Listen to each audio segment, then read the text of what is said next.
Hi, and welcome to the Bookkeepers podcast. I'm Zoe Whitman. I'm here with Jo Wood. Hi, Jo. How are you?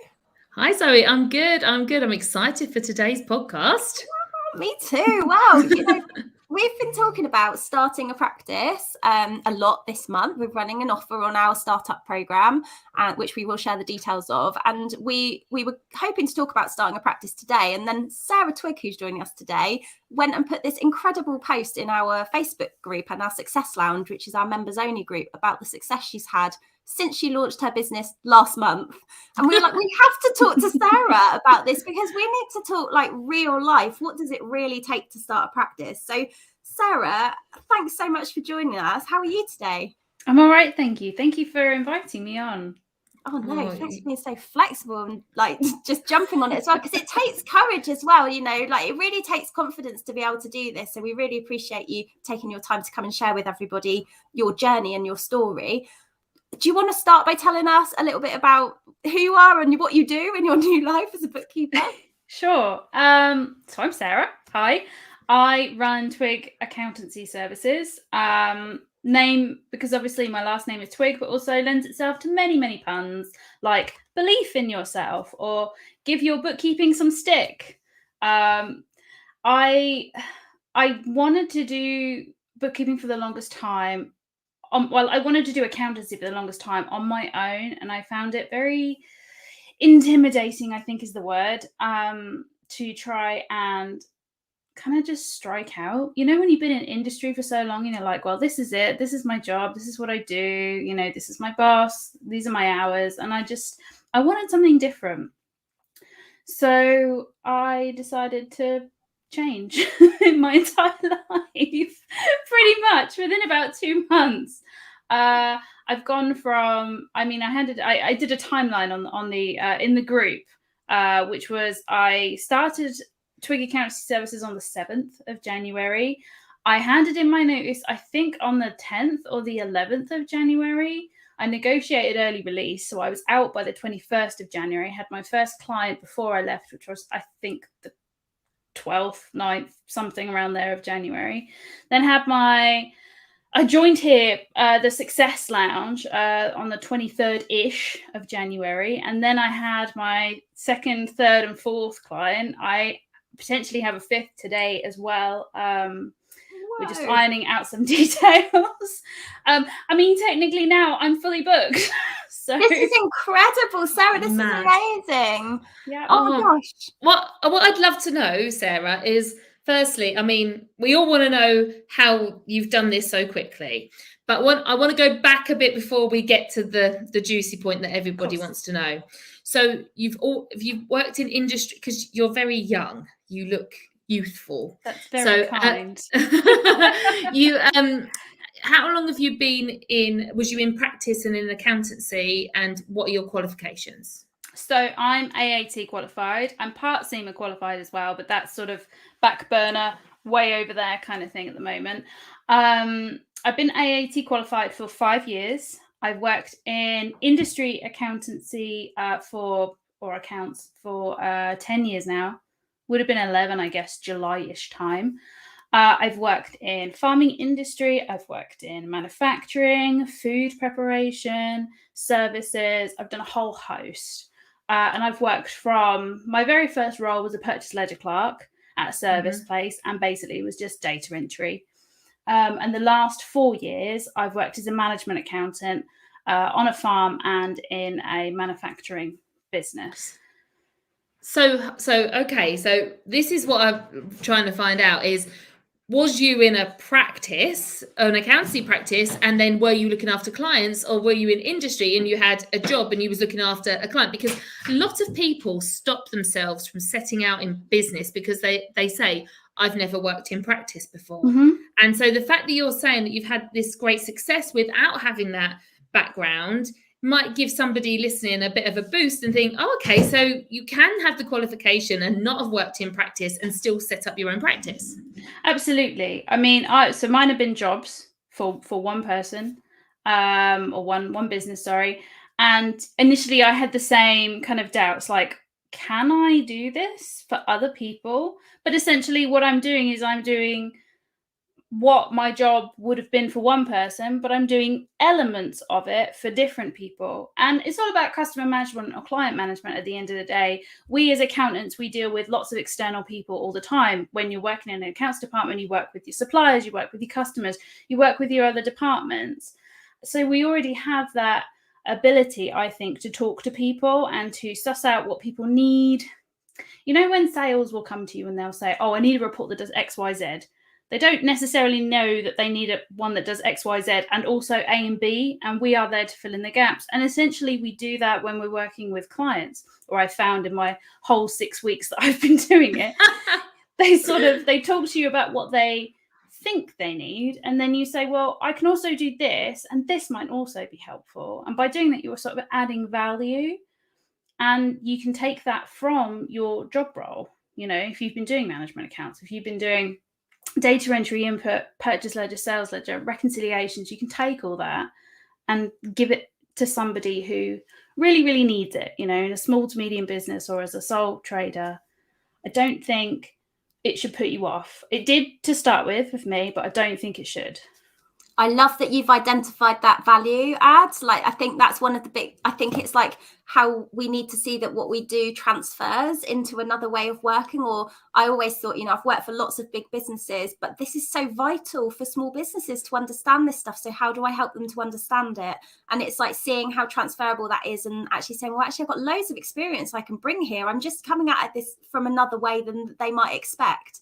So I love that, because that can help us stand out and, you know, be different to all of the other people who are doing the same thing, you know.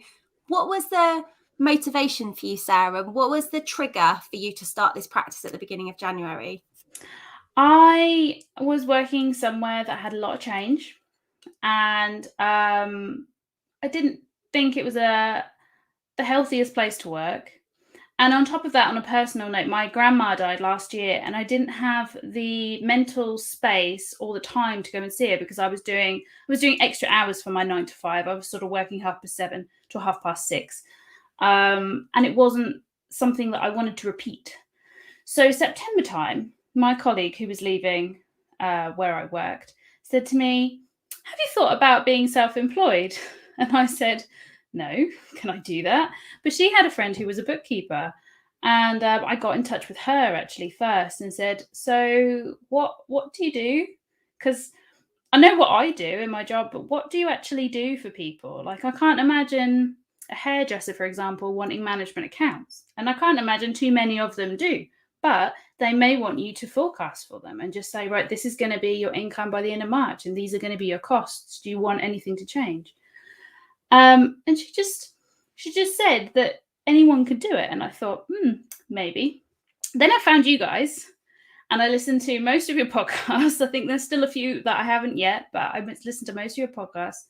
I got involved with the 6-figure bookkeeper community in the free group.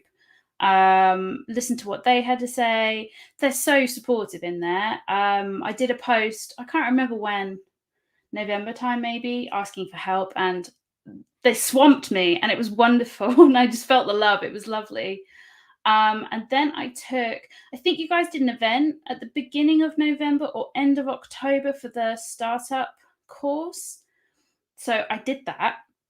I've never bought a course online that wasn't like AAT or something. So I had a discussion with my husband, and he was like, if that helps. So then I did it, and I did it in about a week, because I was like, this is amazing. I need to get through this. And by the end of that, I felt so much more confident. I knew that I was going to do it. I just didn't know when.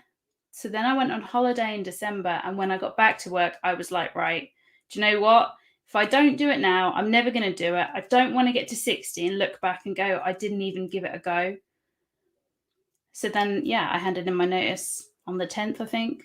And then I was out. That is, you know, I think that's the thing sometimes, isn't it? It's not necessarily being pushed towards something so fast that motivates you. Sometimes it's when you look forward, and someone always said this to me, like, if you imagine yourself sitting in a rocking chair in your 90s, what are the regrets you're going to have? Mm-hmm. And they're the things you need to work on today. And it's like really stuck with me. Like, I don't want to sit in a rocking chair and have regrets.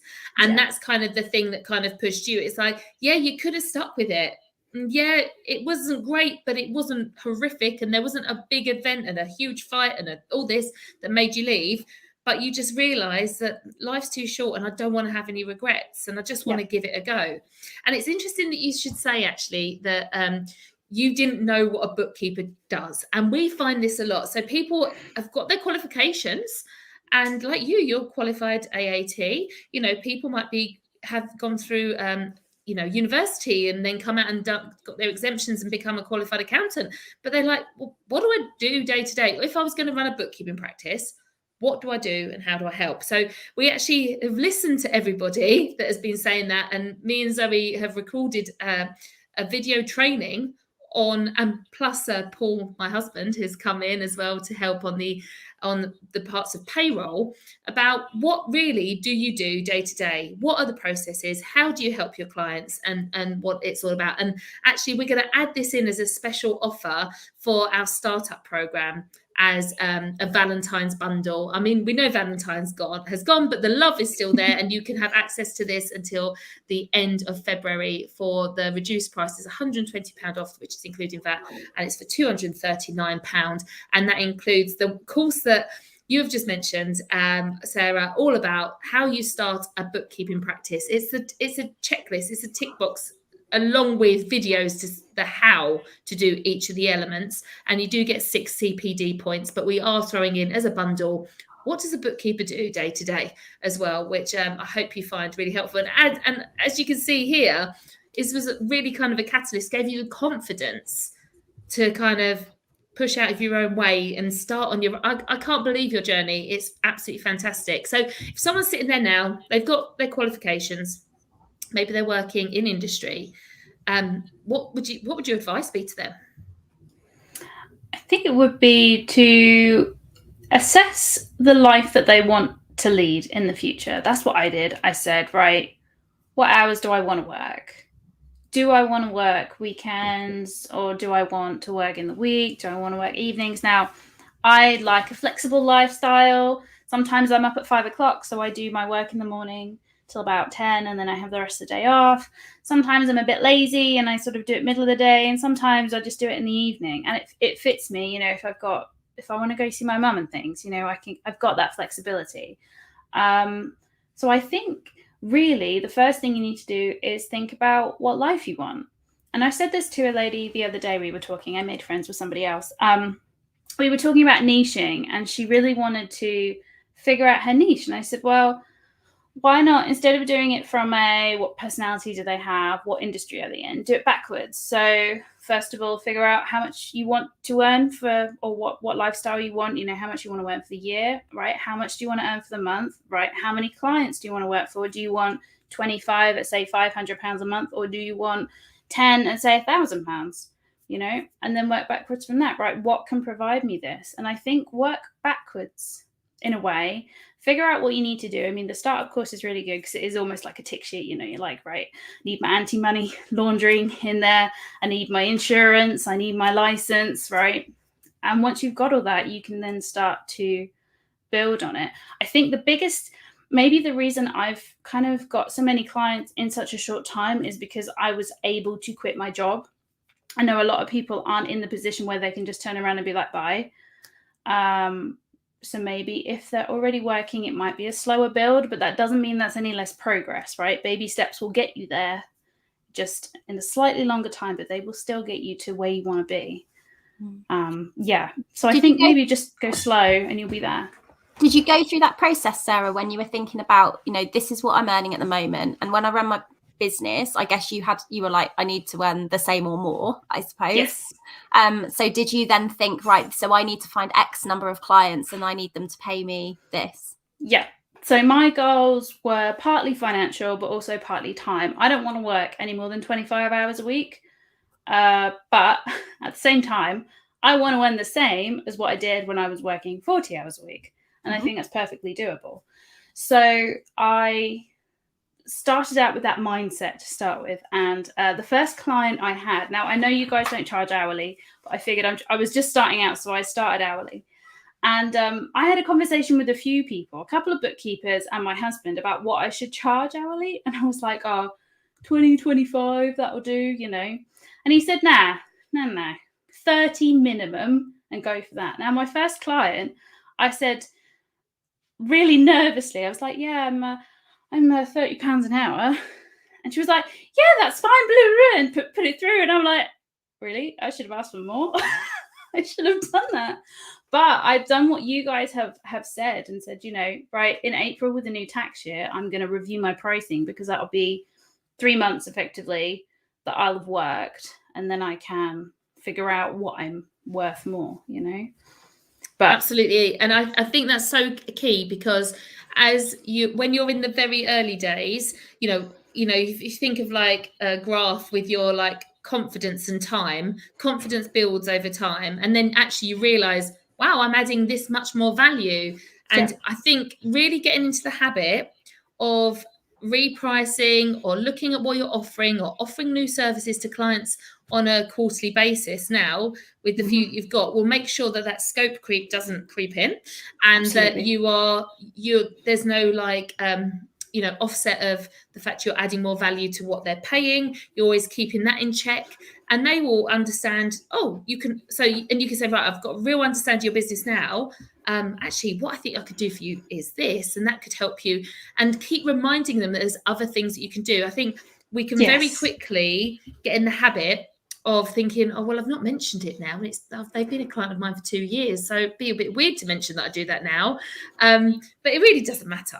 It's fine. But if you get in those good habits of the conversations around the services you're providing, the value you're providing, what other things you can provide, I think you can keep hold of those clients and keep growing with those clients without having to always keep searching for more. And I love the fact you've set out a goal of, I need this, I want to work this is what it's going to be, and I've achieved it in 6 weeks. Yep. Like it's no bother. But just to put it in context, I have had I've got potentially 5 clients. I've had about 40 inquiries. So I think it's about being a little bit picky about who you want to work with. I don't want to do self-assessment tax. I never want to do self-assessment tax. It's not my jam. Don't like it. But in January, I had a little bit of a wobble, and Zoe and I had a little bit of a discussion about me going to ICB so I could outsource it.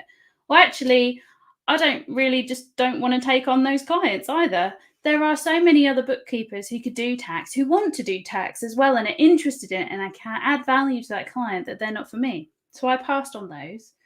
There were some that wanted sort of reporting side of things, and I don't mind doing a report, but I'm expensive for someone who's doing data entry. So again, there are other people who can do that. So it's not just 5 people came to me and went, you're my gal. I had roughly 40 people inquire. A few people didn't want me because they wanted the whole thing, tax and bookkeeping and everything else under one roof, and I didn't really want to do that. A few people found other people who were a bit cheaper, and it's about just kind of getting a balance. I mean, when I spoke to the first one, I was terrified. I was proper terrified. It felt like an interview. I didn't feel on the same level as her at all. But now that I've spoken to 40 different people, I can talk to people. It's about getting the practice in. So even if you don't get the client, ask the questions. Do it as if you think, yeah, I'm going to snag this client like that. And you'll get the practice in, you'll get the confidence in. And then when you do get a client who clicks with you, you can just sort of waltz in there and be like, hell yeah, I can do this. You have that confidence. I think that's so important, the confidence side of things. You don't realize, you think, oh, I'm a bookkeeper, I just type things into a spreadsheet or whatnot. But it's the confidence about talking to people and then adding the value on top of that I think is really quite key. 40 inquiries is heaps. I've got 2 thoughts about this. My first thought is there a way now to not get you on calls with people who aren't going to turn out to be ideal clients? So is there a way that you can kind of sense check whether it's worth your time? Because I think there might be people thinking, oh my God, I can't go on 40 calls. Yeah, that's true. Right, so that might be something to work on. But how on earth did you get 40 leads? How on earth did you do that? Because people want to know that. So I was saying to you guys before we started that I tried to set up, or I have set up, an art business for myself. I'm an artist. I make stuff out of clay. And I was trying to figure out how to make that viable long before I was thinking bookkeeping for myself was a viable option. And as such, I got involved with a lot of small businesses, lots of arts and crafts, but also lots of coaches and like Reiki people, healers, that sort of stuff. They're all online. There's dozens of them. About 400 of them are on my Facebook, so feel free to go and have a look.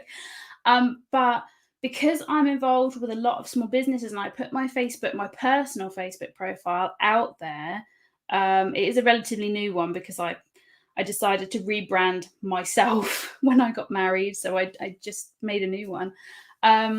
Because I'm using that. That is, I think, one of the biggest marketing tools, probably in the same way that Jo has used LinkedIn to fuel her business. Facebook is also a very good way to connect with people. It's quite easy, quite laid back, but also if you put it on your profile and make friends with people, whenever you post anything, it's at the top. If you make pages, it's all very well, but they don't like the Facebook algorithm. No one ever sees them. So you can have a Facebook page as well, but advertising on your profile, that's how I got probably 75%, 80% of those inquiries. I was going to say straight away, Sarah, when you said you had 40 inquiries, I was thinking, I know how she's done it, because her Facebook is awesome. You are funny. You are 100% you. You say it how it is, whatever's in your mind, you use it as it's meant to be used, and you document things along the way, and you don't try and be anything else. I think you're really relatable, really likable, and I can see why people are reaching out to you and saying, I want to know more how you can help me, because I just want your kind of energy in my life. That's what you do. You're high energy and you're present. And I think people can learn a lot from what you're doing, because you and this is why I have Facebook friends and clients, because I want people to see me if I'm, out for a meal with friends at the weekend, or doing something with the kids. I want them to know there's a human behind the business. Yeah. And I think that really sets help on a respect level as well, that people see that there's a real person. Whereas I think in the past, when we went out with a corporate website and just a LinkedIn profile, and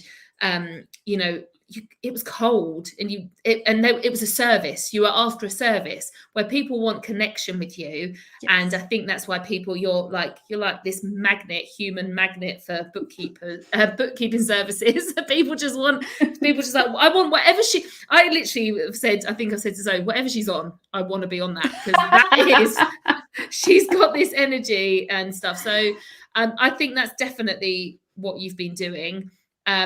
And where did you learn that? Or is that have you always been like that? Or have you learned some steps about how to use Facebook for business? I have learned some steps. I have the energy, generally. I'm quite an energetic person. But I think my sense of humor helps the framework. So the framework is based on building empathy. So letting people know you're a human being, as you said, Jo. Building your expertise, so showing up for people in a professional manner and showing your stuff. So trying to be the expert out there. Showing you've got results. So I haven't done this on my Facebook page just yet, but I've got a couple of testimonials. Use those, because when I was running the art business on my other Facebook page, those really drove people to come and see me and to notice me, because they're like, oh, you actually do have a business with actual real people. That's cool. And then, I limit the sales questions and things on there, because you see so many people going, buy my stuff, and that's never made me buy a thing. What I think, maybe when you're posting things, think, what would I want to know? If I was a small, medium business, or whatever your niche is, what would I want to know? What would I want to see? I posted a picture of me in an egg costume. I don't know if you guys saw that just before the podcast. And I was just like, I'll put that up there. And there's so many egg puns on it. We've had a lot of fun. But it's just a bit of fun. I think I've tried to market myself as a non-scary accountant, because when you think accountant in your head, I still see an old grey man wearing a grey suit, with a really posh pen, oh, what are we doing today, Sarah? And we're really not like that. 9 times out of 10, I'm in my Wonder Woman hoodie, we're not scary. We lark about like anybody. And I think by breaking that boundary down, especially for small businesses, especially for younger businesses now, that helps us just be relatable, as you say. And if we can relate to a business or a person, we can relate to what they're selling or what they're giving or what they're doing. So, yeah. I love that. I love the posh pen. I haven't really thought, but it's so true. There's always a posh pen. Well, there is, isn't there? In a little case. Yes. So when tell me about the Facebook strategy. So you connect with people who run small businesses, and do you direct message them, or do you get engagement on your posts and then take it from there? Yeah, engagement on your post first. People will come to you. Now, lurkers will be there, and maybe you'll post something and you'll think, oh, this is the best thing in the world, and you'll get 2 likes. Do not despair, because the lurkers will be the ones who watch this for a couple of months maybe, and then they'll go, I like you, I appreciate you, I'm going to talk to you. Don't DM people. People DM me and I'm like, go away. I don't want to buy it, whatever it is. I know exactly what you want from me. Do not link me with your profiles. I don't care. Just, if you want to connect with me as a human being, absolutely go for it. If you want to connect with me because you want to see what I post on Facebook, go for it. But I don't want to be DM'd. Unless, like, if it's someone in 6-figure bookkeeper and they want some help, yeah, DM me. But don't cold DM me. I hate that. Don't DM your customers at all. I tell you what, I got a DM on LinkedIn last night from a personal trainer. Like, this guy connected with me. I accepted, and I was like, he's going to send me some, I don't know, his bio. I mean, he was like connecting with his ideal client. I get it. He was like, I help women do whatever. And I was like, so I just sent him a voice note, and I was like, oh, hi, thanks. Because he messaged me, oh, how do you fit whatever in, like, I don't know, nice to connect with you. I can't remember what he said. And I was like, I know you want to sell me something. So I just messaged him, and he hasn't replied. And I was like, what is it that you do? Go on. I know how this works. But so I think if people invite you to message them, or like they raise a hand, or they comment, or they're stuck with something, then that's a good time to DM them. But I wouldn't cold DM somebody. How do you choose the people you want to connect with, though? Like, do you go out and friend request people? Yes, I tend to hang out in a few different groups. So I've got my arty groups as well, but sort of small business connecting groups. There are lots of networking groups out there. There are probably local ones nearby as well, where you can physically go and see people, which, if that's your jam, go for it. But it's about talking to people and genuinely helping them. So there's been a few instances where I've got like 100 mutuals with people. In fact, most people who come to me now, I have 100 mutuals or more generally.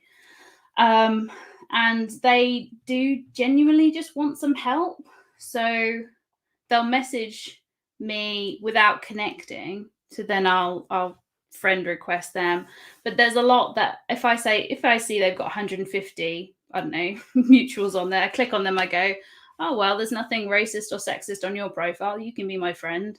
And then we just kind of go like that. I think one of the things you can do on your Facebook profile to, if you like, weed out the people that are not going to be on your side, is post stuff that's not controversial and not aggressive or anything, but stuff that really annoys you in your industry, or something that gives people a feeling where they're like, oh, well, actually, maybe you're not for me, and they can move along. Because ultimately, if they're not for you, you're not for them, and you want a good relationship with the people. We was just saying this in one of our earlier meetings today, that and I said that the more you are, and the more vulnerable you are, and the more of everything you put out there, the best thing about that is the more you repel people that aren't going to be your people. Absolutely. So just because, and that's it, and then they'll make the decision themselves. And the people that start, and I have exactly the same. I have people that add me, and I look, and we've got loads of mutual friends, and all their mutual friends are in the salon industry, and I'm like, yes, and they're searching me out when you start getting that kind of momentum. Mm-hmm. So what do you do in the other groups that you're in, the Facebook groups that you're in with your arty people, or anyone that's kind of small business owners? Do you create posts, or do you just engage with posts? I would engage with them.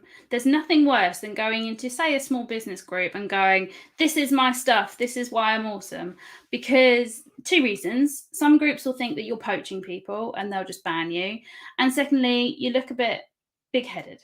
Now, there's nothing wrong about bragging about how great you are. You know, we should do that more, I think, as a society, because we all think we're much less than we are.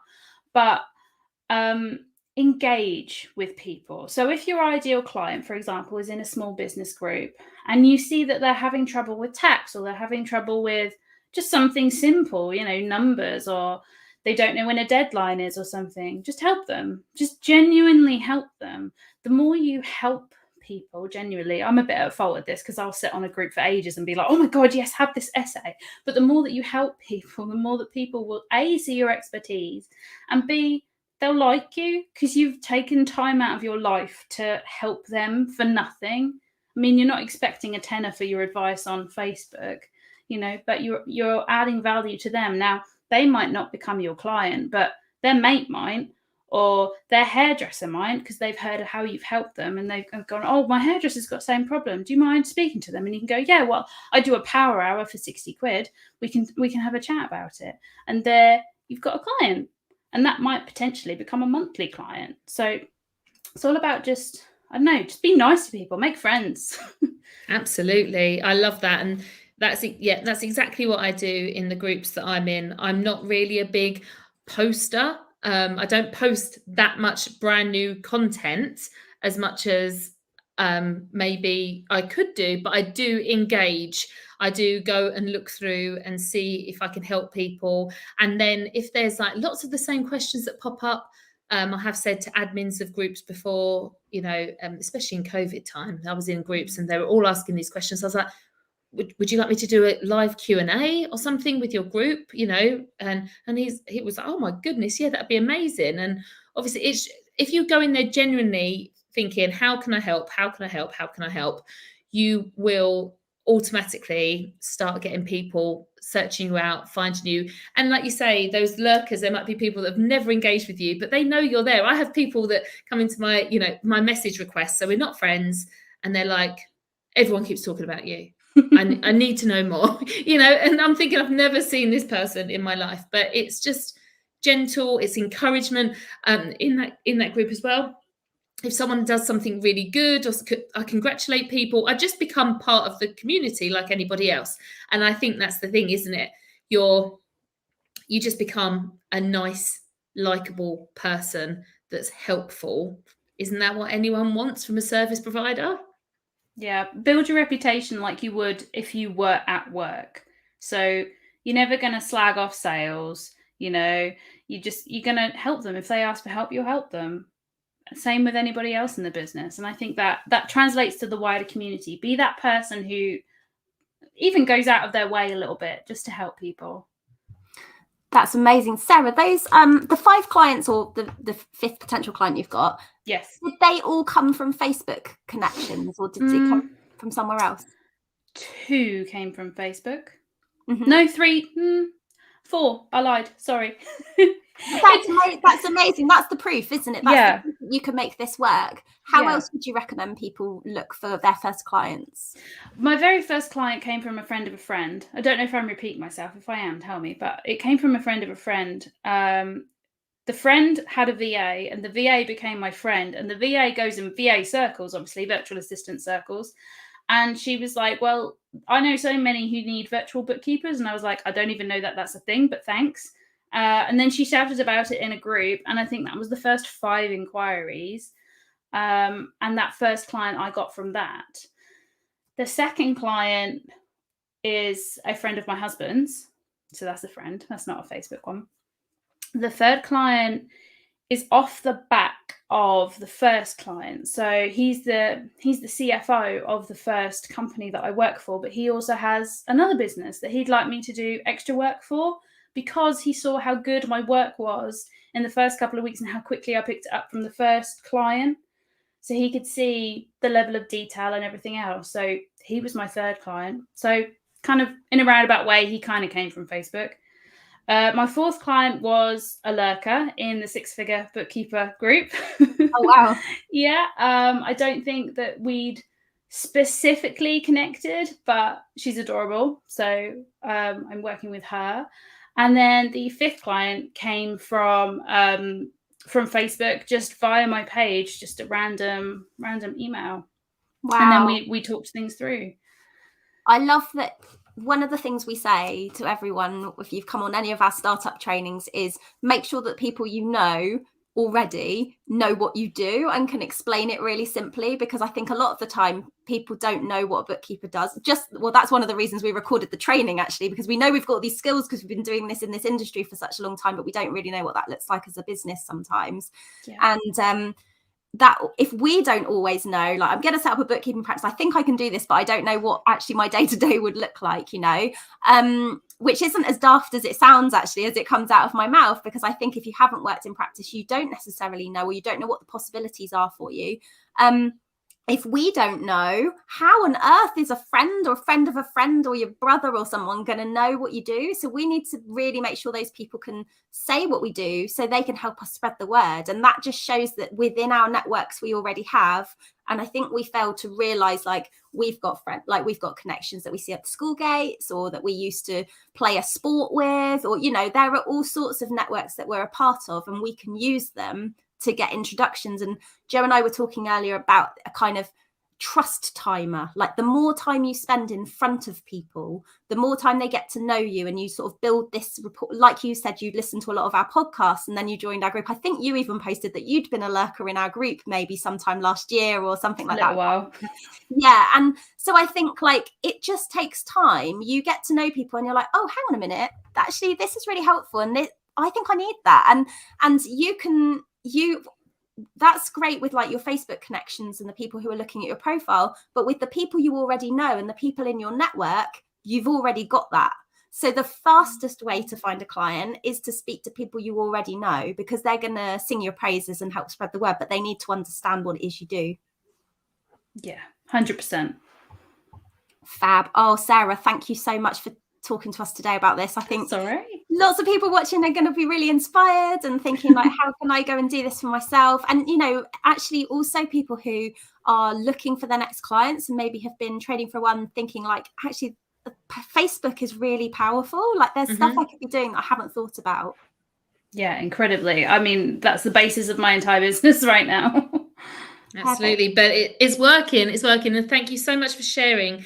And thank you for being so brave. I mean, we just messaged you today to say, oh my goodness, your post in the group, in the Success Lounge, was so inspiring. And we feel like, especially as we're in this month with Startup, and we want to help people with our Valentine's bundle to get started, and you use that and you're having such great success, we thought we cannot but share this with our community. So thank you, Sarah, for being so brave, and please keep us updated with your progress. Absolutely. I will. Thank you both. Sarah, can you let us know how people can connect with you? I guess on Facebook. Facebook. So you can friend request me if you want to. I'm just Sarah Twigg as there. And my Facebook page is Twigg Accountancy Services, if you want to give that a little look and a little like. Amazing. Oh, Sarah, thank you so much. We are going to share those notes in our show notes. I've got if you're watching this on the video on YouTube, LinkedIn or Facebook, we've got the ticker with the link to our Valentine's bundle, but I'll also share that in the show notes as well. We will be back next week for another podcast. Thanks so much, everyone. Bye.